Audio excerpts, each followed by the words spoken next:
시편 119편 65절로 72절 말씀입니다. 시편 119편 65절부터 72절 말씀 제가 봉독합니다. 여호와여, 주의 말씀대로 주의 종을 선대하셨나이다. 내가 주의 계명들을 믿었사오니 좋은 명철과 지식을 내게 가르치소서. 고난당하기 전에는 내가 그릇 행하였더니 이제는 주의 말씀을 지키나이다. 주는 선하사 선을 행하시오니 주의 율례들로 나를 가르치소서. 교만한 자들이 거짓을 지어 나를 치려하여 싸우나 나는 전심으로 주의 법도들을 지키리이다. 그들의 마음은 살쪄서 기름덩이 같으나 나는 주의 법을 즐거워하나이다. 고난당한 것이 내게 유익이라. 이로 말미암아 내가 주의 율례들을 배우게 되었나이다. 주의 입의 법이 내게는 천천 금은보다 좋으니이다. 아멘. 오늘 봉독한 말씀 가지고 고난은 축복의 통로라, 이런 제목으로 잠시 함께 은혜를 나누고자 합니다. 세상 살아가는 사람들이 고난을 좋아하는 사람은 아무도 없습니다. 저와 여러분을 비롯해서 이 세상 모든 사람들이 고난은 다 싫어하는 거예요. 그 대신 고난 대신에 평화롭고 행복하고 잘 살고 잘 먹고, 이게 모든 사람들이 소망하는 그런 것인데, 그러나 성경이 말하는 것은 세상 사람들이 생각하는 것과 전혀 다른 의미를 가지고 있는 것을 볼 수가 있습니다. 바울은 디모데후서 2장 3절에서 이런 말씀을 합니다. 너는 그리스도 예수의 좋은 군사로 나와 함께 고난을 받으라, 그런 말씀을 합니다. 이 군사라고 하는 것은 군인을 이야기하는 거 아닙니까? 군인은 뭐 하는 사람입니까? 나라를 지키는 사람이에요. 나라를 지키기 위해서는 어떻게 해야 됩니까? 훈련을 받아야 되는 거예요. 세상에서 자기 멋대로 자기 생각대로 살던 그런 사람들이 군대에 들어가서 거기에서 훈련 과정을 통해서 새롭게 거듭나고 변화되고 육체도 강건해지고 이런 변화를 가져오게 됩니다. 그래서 군인은 항상 훈련을 받아야 되는데, 바울은 디모데에게 그런 얘기를 해요. 너는 예수 그리스도의 군사로 나와 함께 고난을 받자. 무슨 얘기입니까? 예수 그리스도의 군사는 훈련 과정이 뭐라는 얘기입니까? 고난이라고 하는 얘기입니다. 이 고난이라고 하는 훈련 과정을 통해야만 예수 그리스도의 좋은 군사가 될 수 있다는 그런 의미의 말씀인 줄로 믿습니다. 그래서 우리가 예수 그리스도의 군사로 부름을 받고 예수 그리스도의 군사로 이제 나가서 마귀 사탄과 싸움을 싸워야 되는데, 그 싸움을 싸워서 이기려면은 훈련을 받아야 되는데, 그 훈련이 뭐라고요? 고난이라고 하는 얘기입니다. 그래서 이 고난이 우리에게 왔을 때에 고난을 두려워하고 고난을 멀리 피해서 가려고 하는 것이 아니라, 고난이 왔을 때에 오히려 감사하고 고난을 통해서 내 믿음이 성장되고 예수 그리스도의 좋은 군사로 강하게 성장할 수 있기 때문에 우리는 감사해야 된다, 그런 얘기입니다. 그러나 사람들은 고난이 오면은 감사하는 것이 아니라 원망 불평하고, 왜 나에게 이런 고난이 주어지느냐, 그런 생각들을 하고 있는 것을 볼 수가 있습니다. 제가 사업을 하다가 부도가 나가지고 한때 당진 제철소에 가서 일을 한 적이 있습니다. 그 당진 제철소는 중국에서 철광석을 수입해 오고, 그 다음에 그 고물상 같은 데서 폐철 같은 거를 이렇게 모아오면은 그거를 용광로에다 집어넣고 높은 온도로 가열을 해서 불순물은 다 빼버리고 철 성분만 빼가지고 그것을 철근도 만들고 철판도 만들고 쇳덩어리를 만들어 갖고 우리가 그것을 활용을 해서 여러 가지 기계들을 만들게 됩니다. 이 용광로에 들어가서 쇠를 녹이는 용광로의 온도가 몇 도냐 하면은 1400도에서 3500도의 온도를 가지고 있는데, 그 성분에 따라서 철의 종류에 따라서 가열하는 온도가 보통 다른데, 보통 쓰는 그런 온도는 1500도라고 합니다. 1500도에서 이제 그 폐철이라든가 철광석을 집어넣고 열을 가하게 되면은 철 성분은 딱 가라앉고 불순물으로 위로 떠서 다 제거시켜 버리고 그렇게 사용을 하는 것을 볼 수가 있는데, 이 성경은 우리에게 이런 말씀을 합니다. 우리를 가르쳐서 정금에 비유하고 있는 것을 보게 됩니다. 그래서 베드로전서 1장 6절과 7절에 보면은 너희의 믿음의 확실함은 불로 연단하여도 없어질 금보다 더 귀하여 예수 그리스도께서 나타나실 때에 칭찬과 영광과 존귀를 얻게 할 것이니라, 그런 말씀을 했고요. 욥기 23장 10절에 보면은 나의 가는 길을 오직 그가 아시나니 그가 나를 단련하신 후에는 내가 정금같이 나오리라, 이렇게 말씀을 하고 있습니다. 욥이라고 하는 사람은 동방의 의인이라고 하는 별명을 가졌던 사람인데, 그 욥의 고난이 어떤 거였습니까? 자기가 가진 재물 다 잃어버렸고 자녀들도 다 하루아침에 다 잃어버렸고, 그 다음에 나중에는 온몸에 악창이 나서 괴로워하는 그런 삶을 살았는데, 그는 하나님을 원망하고 불평한 것이 아니라 고난이 내게 유익이라고 하는 이 진리를 깨달았던 사람 중에 한 사람인 것을 볼 수가 있습니다. 그렇기 때문에 고난이 나에게 주어졌을 때에 나에게 유익을 주기 위해서 고난이 왔기 때문에 고난을 불평하고 고난을 원망하는 것이 아니라 고난이 오면 올수록 감사할 수 있는 신앙을 가졌다는 얘기죠. 저와 여러분도 고난이 왔을 때에 이 고난이 왜 나에게 왔을까?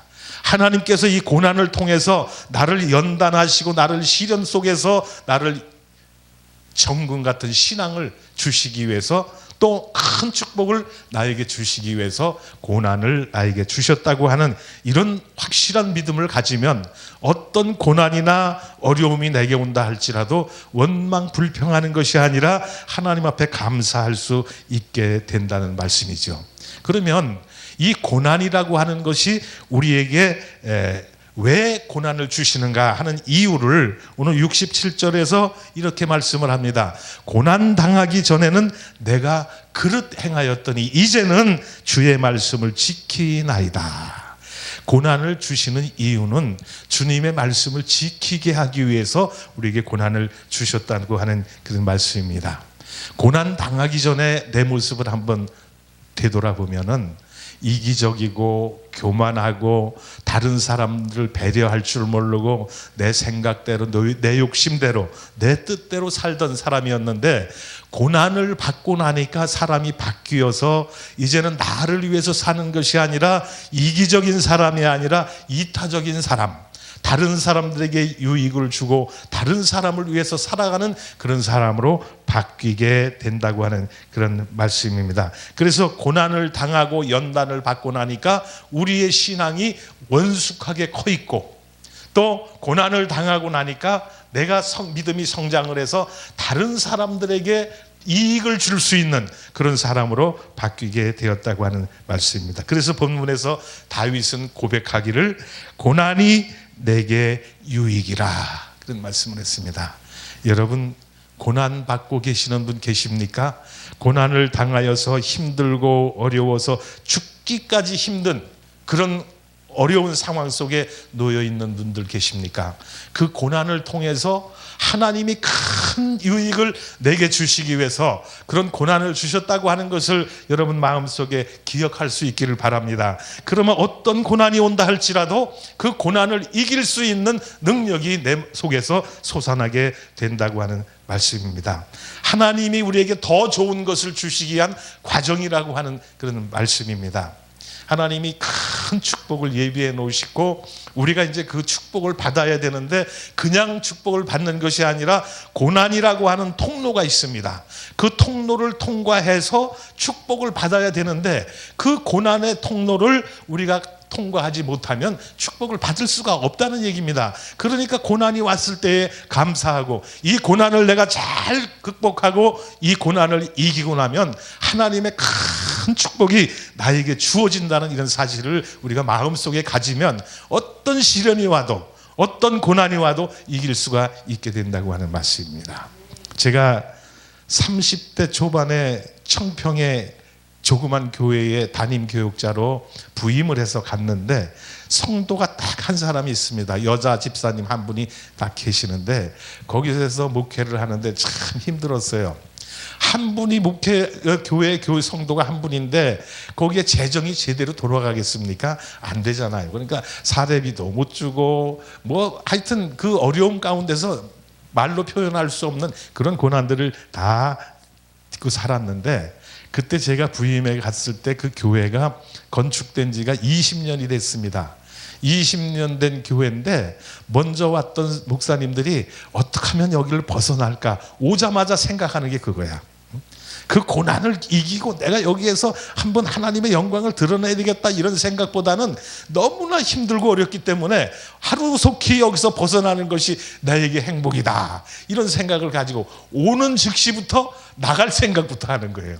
그래서 여러 명의 목사님들이 다 걸쳐갖고 나중에 제가 전도사로서 거기 부임을 해갔는데 교회에 이렇게 강대상 위에 천정이 축 쳐졌습니다. 왜 쳐졌는가 했더니 새들이 틈바구니로 들어와가지고 그 강대상 위에다 똥을 싸는 거예요. 새똥을.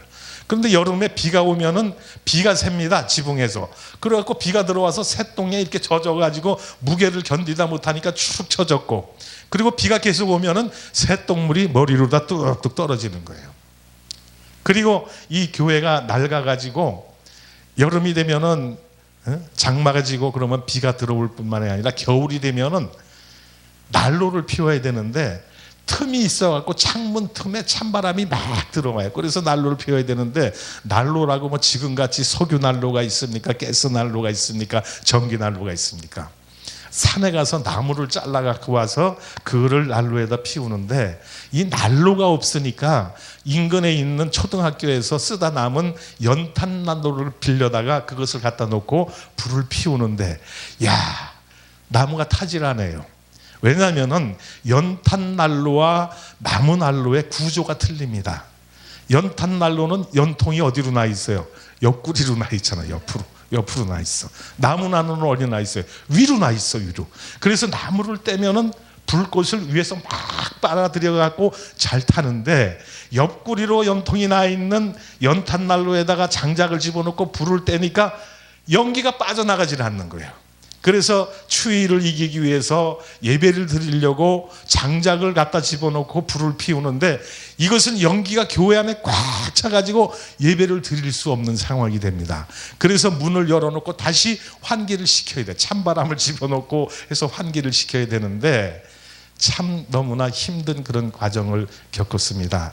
예배 드리기 위해서 난로를 피우면은 1시간 전에 나가서 불을 피워가지고 연기가 꽉 차면은 그 연기를 다 빼내야 문을 닫고 예배를 드릴 수 있는 그런 상황이 되었다고 하는 그 말씀이죠. 그런데 엎친 데 덮친 격으로 우리 딸아이가 심장병이 걸렸어요. 그 심장병이 걸려가지고 심장병 걸린 어린이들은 뛰어놀지를 못하고 호흡도 가쁘고 여러 가지로 불편한 상황이 많아요. 초등학교를 들어갔는데 체육 시간에 나가서 아이들과 뛰어놀지는 못하니까 창문만 열어놓고 하염없이 친구들이 뛰어노는 것을 바라봅니다. 그러더니 어느 날 학교를 갔다 와서 집에 와서 털썩 땅에 주저앉으면서 얼굴이 노래가지고 하는 얘기가 엄마 아빠 나 수술해주면 안 되겠어요. 그런 얘기를 하더라고요. 어디서 얘기를 들었나 봐요. 수술을 하면 심장병을 가지고 있는 사람이 수술을 하면 심장이 튼튼해져서 마음대로 뛰어놀 수 있고 불편함이 없다는 얘기를 들었나 봐요. 그래서 엄마 아빠 나에게 수술해주면 안 되겠습니까? 그런 얘기를 해요. 그때 당시에 너무나 교회가 어려우니까 먹을 쌀이 없습니다. 그 다음에 돈이 없습니다. 그래서 어떻게 연명을 했냐 하면은 그 교회 밑에 조금 내려가면은 구멍가게가 시골에 있는데 그 구멍가게에서 외상으로 라면을 갖고 옵니다. 그래서 한 달 동안 라면을 예상으로 먹고 나면은 이제 서울에 있는 그 신세원 목사님, 그때 당시에는 왕십리에 창신교회라고 있었습니다. 거기에 목회를 하실 때에 우리가 그 교회에서 보조를 받았는데 한 달 동안 예상을 하고 거기 가서 돈을 성교비를 타다가 외상값을 갚고 나면은 돈이 하나도 안 남아요. 그러면 또 한 달 동안을 외상으로다가 또 라면을 갖다 먹는 거야. 이거는 과정을 계속 되풀이하니까 우리 딸아이가 하는 얘기가 아빠 나 라면 먹기 싫어. 밥 좀 먹으면 안 돼요. 그런 얘기를 하더라고요. 그래서 그 말을 들을 때 마음이 너무나 아프고 그런 상황 속에서 살았는데 이 아이가 먹지도 못하지요. 심장병이 있어서 호흡도 제대로 못하지요. 운동도 못하지요. 이런 상황 가운데서 먹는 것까지 뜨니까 점점 괴로워하는 거예요. 그래서 하루는 사모하고 같이 이야기를 합니다. 우리 이 딸아이를 심장 수술을 해줘야 되겠는데 아는 사람들, 도움을 줄 수 있을 만한 사람들을 우리가 찾아가서 도움을 요청하자. 그래서 여기저기 쫓아다니면서 우리 사정을 얘기하고 도움을 요청했지만은 한 사람도 거기에 반응하는 사람이 없어요. 그래서 그렇게 다 다닐 만한 데는 다 다녀봤는데 아무도 도와주는 사람이 없어. 둘이 앉아서 얘기하기를 시편 146편 3절에 방백들을 의지하지 말고 도울 힘이 없는 사람들을 의지하지 말라. 그런 말씀이 있지 않습니까? 그래서 둘이서 얘기를 했어요. 우리가 사람들 다 쫓아다녀보고 가서 도움을 요청했지만 도와주는 사람이 하나도 없으니까 우리가 이제 무엇을 해야 되겠느냐? 하나님 앞에 기도하자. 그래서 그날부터 하나님 앞에 기도를 시작했습니다. 딸아이의 심장병을 고치기 위해서 수술을 할 돈을 마련하기 위해서 기도를 들어갔습니다. 작정 기도를 들어갔습니다. 기간은 언제까지? 수술할 때까지 작정을 해서 기도를 하는데 기도한 지 1년 되는 어느 날 여의도 순복음교회에서 전화가 왔어요. 여의도 순복음교회 심장재단이 있지 않습니까? 그 심장재단에서 우리 딸아이를 수술을 해주겠다고 연락이 와서 그래서 백병원에 가가지고 딸아이 수술을 하고 그 아이가 지금 잘 자라가지고 결혼해서 시집가서 딸을 5을 놓고 대학에서 영어를 가르치는 그런 삶을 살아가고 있습니다. 그런데 그때 당시에 장모님이 왔습니다. 장모님이 오셨는데 하루는 아침에 오셔서 아침 식사를 드려야 되는데 쌀이 없어요. 그러니까 밥을 못 하잖아요. 식사는 해드리긴 드려야 되겠는데 쌀이 없으니까 못 해드리는 거야. 그래서 사모가 바구니를 들고 산에 올라가서 나무를 뜯습니다. 나무를 뜯어갖고 1시간이 지나도 안 내려와요. 그러니까 장모님이 궁금한 거야. 아침 시간 됐는데도 밥도 안 주지. 딸 얼굴은 보이지를 않지. 그러니까 마당에 나와서 뒷짐을 짓고 왔다 갔다 하시면서 도대체 무슨 일인가? 왜 나한테 밥을 안 주고 얼굴은 안 보이는가? 그 마당에서 왔다 갔다 하시는데 딸내미가 산에서 바구니에다 나무를 뜯어갖고 내려오는 모습을 보신 거예요. 그러니까 웬만한 생각이 있는 사람은 이 감을 다 잡지 않습니까? 쌀이 없어서 먹을 것이 없어서 나무를 뜯어갖고 오는구나. 이걸 장모님이 알아버리신 거예요. 그러니까 장모님이 마음이 얼마나 편찮으셨겠어요. 그래서 장모님이 우시더라고요. 그래서 그 장모님이 그 상황 가운데서 처형하게 얘기를 해가지고 야, 네 막내 동생이 이렇게 어렵게 고생을 하고 사는데 네가 좀 도와주면 안 되겠니? 그래갖고 처형이 2천만 원을 그때 빌려줬습니다. 그래서 그 2천만 원을 가지고 구리에 나와서 사업을 시작해서 이 어려운 교회에서 내가 교인들한테 짐이 되고 교인들은 사례비를 못 주니까 불편해하고 하는 모습을 보니까 내가 돈을 벌어갖고 자비량 목회를 해야 되겠다. 바울과 같은 그런 내가 선교를 해야 되겠다. 이런 생각이 드는 거예요. 그래서 구리에 나와서 사업을 시작을 하는데 너무나 장사가 잘 돼. 그때 당시에 지금부터 한 30년 전인데 하루에 버는 돈이 얼마를 버느냐. 순수익으로 20만 원, 30만 원. 또 많이 벌 때는 50만 원. 여러분 상상해 보세요. 지금도 하루에 이 자영업 하면서 50만 원 벌기가 그리 쉽지 않습니다. 경제가 어려워가지고 다들 아우성입니다. 장사가 안 된다고 난리를 치고 있습니다. 그런데 그때 당시 30년 전에 하루에 20만 원, 30만 원, 50만 원을 벌었다고 한다면 어마어마하게 번 거예요. 그러다 보니까 시골 교회에서 목회를 하면서 고생하다가 나와갖고 돈이 막 생기니까 아파트 사고 자동차 사고 전국으로 놀러 다니고 이런 삶을 살았어요. 근데 사람이라고 하는 것은 마음이 참 간사한 거예요. 내가 돈을 열심히 벌어서 자비랑 목회를 하면서 하나님의 영광을 위해 살아야 되겠다라고 하는 그런 각오를 가지고 일을 시작을 했는데 돈이 막 벌리니까 그거는 잊어버리게 되더라고요. 그래서 돈의 노예가 돼서 돈만 버는 일에 그냥 매달려 갖고 삶을 살았는데, 돈을 벌어서 돌아올 줄 알았는데 안 돌아오니까 하나님께서 안 되겠는 거예요. 손을 보시더라고요. 그래갖고 사업을 다 망하게 하시고 아무것도 없는 빈털터리를 만들어서 다시 하나님께로 돌아오게 만드는 그런 삶을 제가 살아왔는데, 저는 거기서 느낀 게 있습니다. 우리가 돈 많이 벌고 사회에서 출세하고 명예와 지위를 가지면 성공했다고 얘기를 합니다. 그런데 예수를 믿는 그리스도인들은 돈 많이 벌고 사회에서 출세하고 이것이 축복이 아니라는 것을 깨달았습니다.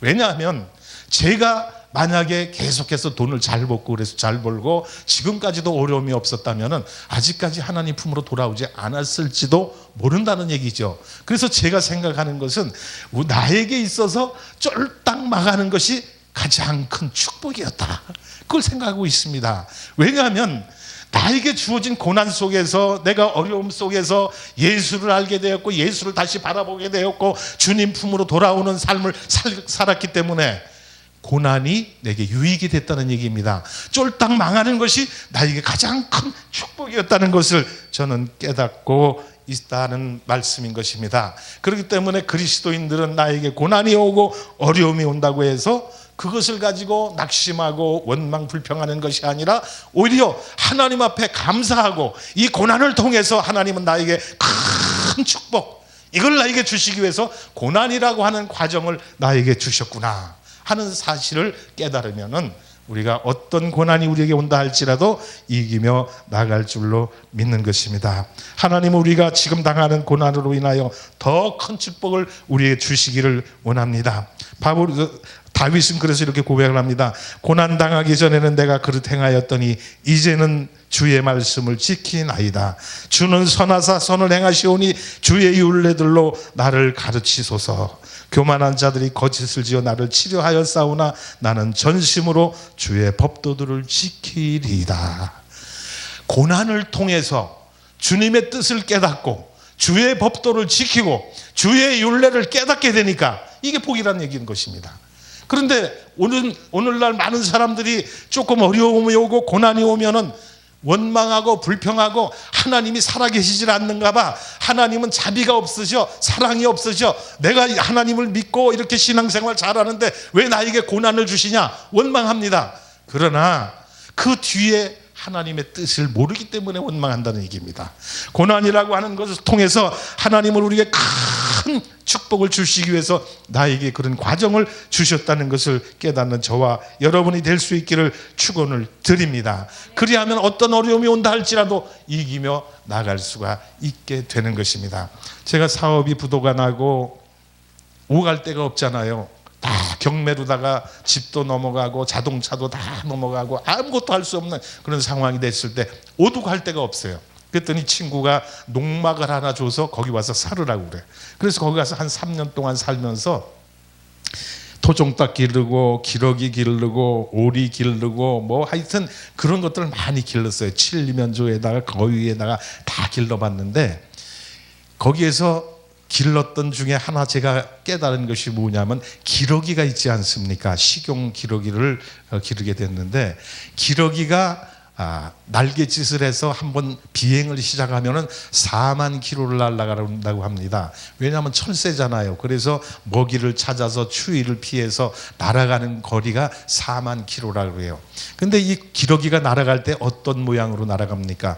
우리가 가을 하늘에 이렇게 하늘을 쳐다보면은 기러기가 날아가는데 V자 형태를 만들어 갖고 하늘을 쫙 날아가는 모습을 보지 않습니까?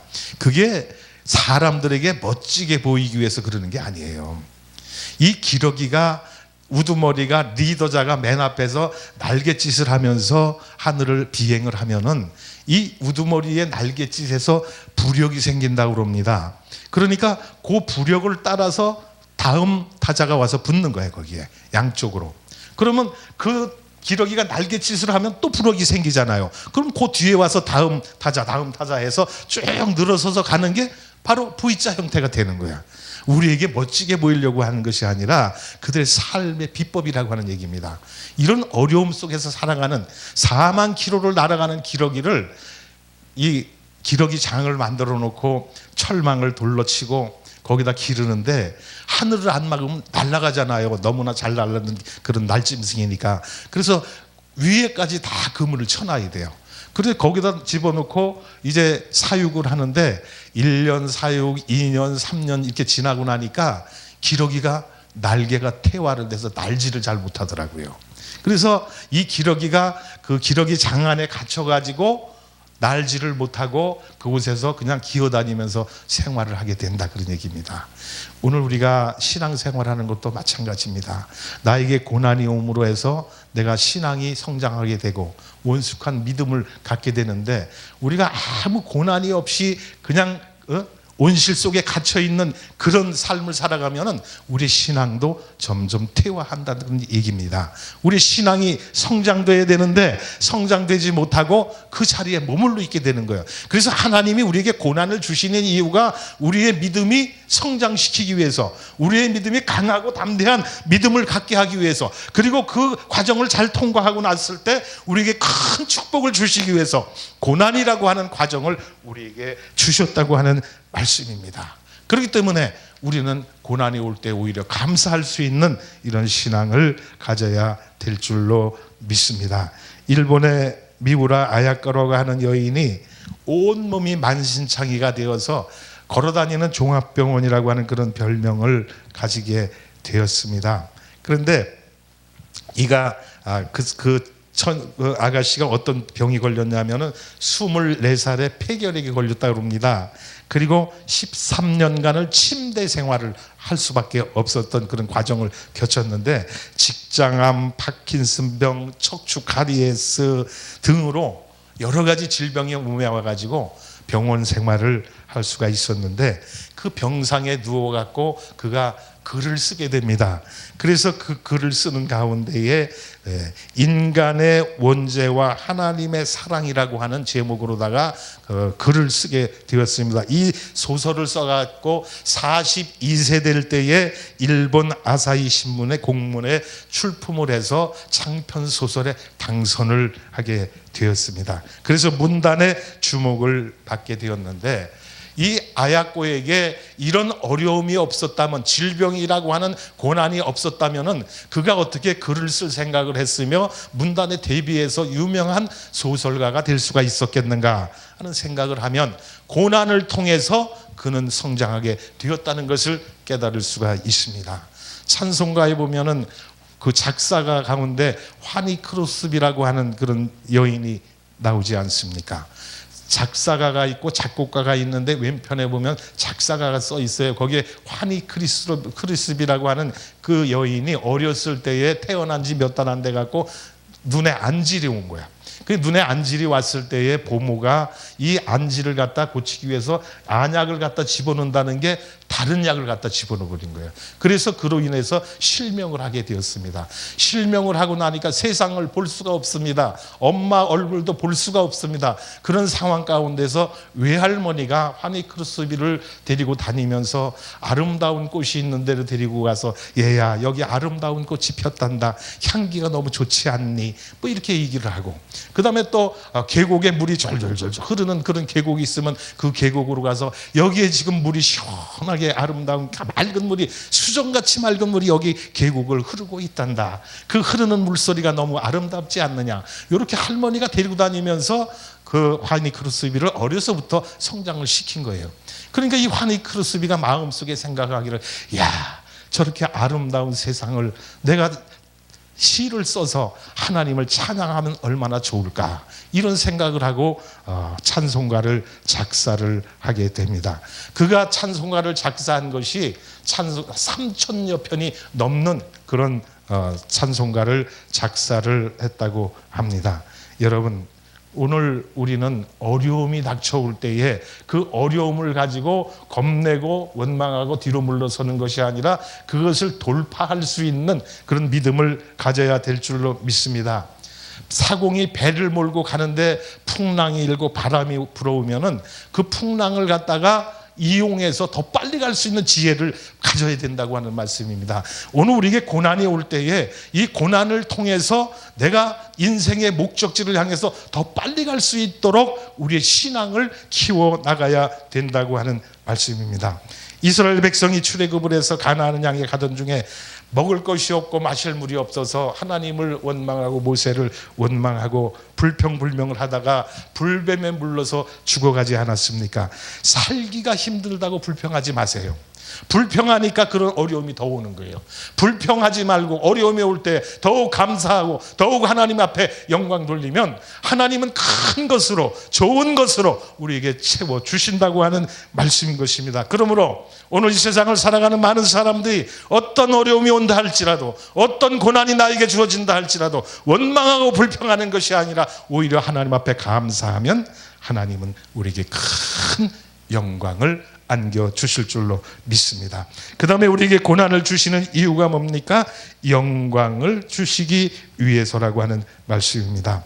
요셉이 창세기에 보면은 애굽에 팔려가서 보디발 장군 아내 거기에 집사로 들어가서 일을 하는데 보디발 장군의 아내가 유혹하지 않습니까? 여러 가지 어려움 가운데서 그를 유혹하고 그러니까 그 유혹을 뿌리치다가 감옥에까지 들어가는 그런 삶을 살았습니다. 그러나 감옥에 들어가서 하나님이 그를 버린 것이 아니라 하나님의 약속을 믿고 하나님의 계명을 지키기 위해서 주의 율례들을 지키기 위해서 그가 죄의 길에 빠지지 않겠다고 반항하다가 결국은 감옥에 들어갔지만 하나님은 그를 버려두지 아니하시고 총리 대신에 자리에 앉게 하셔서 나중에는 나라를 구하고 자기의 가족을 구하는 그런 자리에 들어간 것을 우리가 볼 수가 있지를 않습니까? 다니엘은 어떻습니까? 신앙을 지키려고 하다가 사자굴 속에 들어갔지만 하나님은 사자굴 속에 들어가서도 그 사자의 입을 막으셔서 다니엘을 피해보지 않도록 그렇게 지켜주셨던 것을 우리가 볼 수가 있습니다. 사도행전 20장 22절 이하에는 바울은 이런 고백을 합니다. 보라, 이제 나는 성령에 매여 예루살렘으로 가는데 거기서 무슨 일을 당할지 알지 못하느라 오직 성령이 각 성에서 내게 증언하여 결박과 환난이 나를 기다린다 하시나 내가 달려갈 길과 주 예수께 받은 사명 곧 하나님의 은혜의 복음을 증언하는 일에는 조금도 나의 목숨을 귀한 것으로 여기지 아니하노라. 그런 말씀을 한 것을 볼 수가 있습니다. 오늘 우리나라에는 신앙을 지키기 위해서 순교했던 많은 목사님들이 계셨습니다. 그분들의 신앙의 그 절개를 지킴으로 말미암아 순교의 피를 흘려서 오늘 이 세상에 저와 여러분 모두가 자유로운 신앙생활을 할 수가 있게 된다고 하는 말씀입니다. 로마서 8장 17절에 바울은 이런 얘기를 합니다. 우리가 그와 함께 영광을 받기 위하여 고난도 함께 받아야 될 것이니라. 그런 말씀을 했어요. 고난 없는 영광이라는 있을 수가 없다는 얘기죠.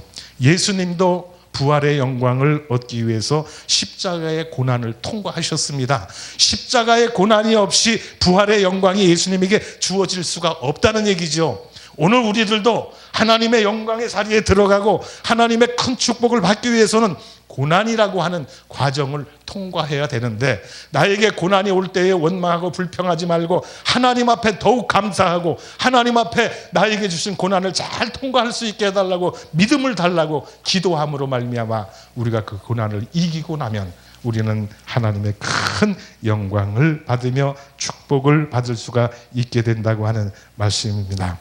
고난당하기 전에는 내가 그릇 행하였더니 이제는 주의 말씀을 지키나이다.